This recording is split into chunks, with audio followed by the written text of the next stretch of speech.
আসসালামু আলাইকুম বন্ধুরা, আমি এই যে দেখুন পেঁপে গাছে কীভাবে কলম করেছিলাম। এই যে সেখান থেকে শিকড় এসেছে মাশাআল্লাহ। এই যে অনেকগুলো শিকড় এই যে দেখাচ্ছি আপনাদের কাছ থেকে। এখন আমি কিভাবে এটা কলম করেছি আপনাদেরকে এই যে দেখুন, আমি এখান থেকে ছুরি দিয়ে কেটে, এখান থেকে কিছুটা অংশ ছুরি দিয়ে লম্বাভাবে কেটে এই যে পলিতে করে পানি দিয়ে বেঁধে দিয়েছিলাম।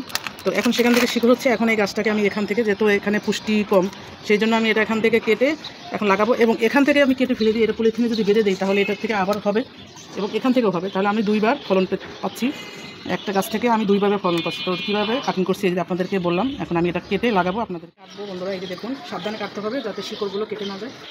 এটাকে আমি এভাবে আস্তে করে কেটে নেব।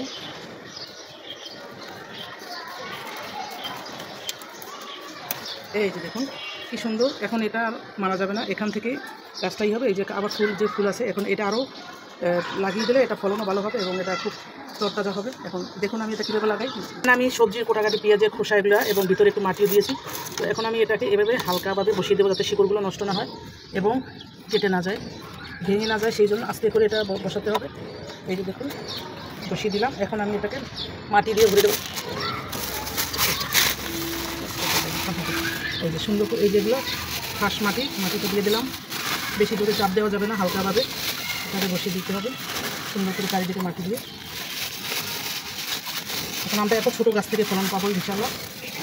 তো আপনারা ভিডিওটা দেখলেন, ভালো লেগে থাকে একটা কমেন্ট করবেন, লাইক শেয়ার দেবেন।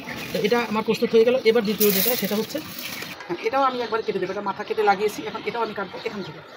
দেখুন বন্ধুরা, এই যে বন্ধুরা কেটে দিলাম। এখন আমি এটাকে এই যে পুলিটা দিয়ে আমি এভাবে বেঁধে দেবো।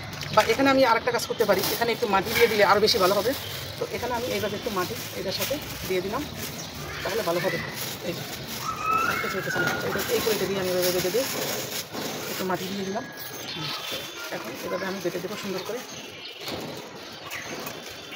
এটা থেকে আবার নতুন করে আমাদের যে গাছের যে শাখা পোশাকা সেটা সরাবে। এখান থেকে আমি এই পাতাগুলো আস্তে আস্তে একটু কেটে দেবো।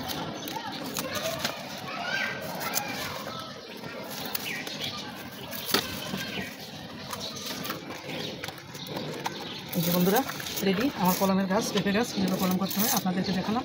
এবং আবার যখন এটা হবে, পেঁপে হবে, আপনাদেরকে ভিডিও আমি শেয়ার।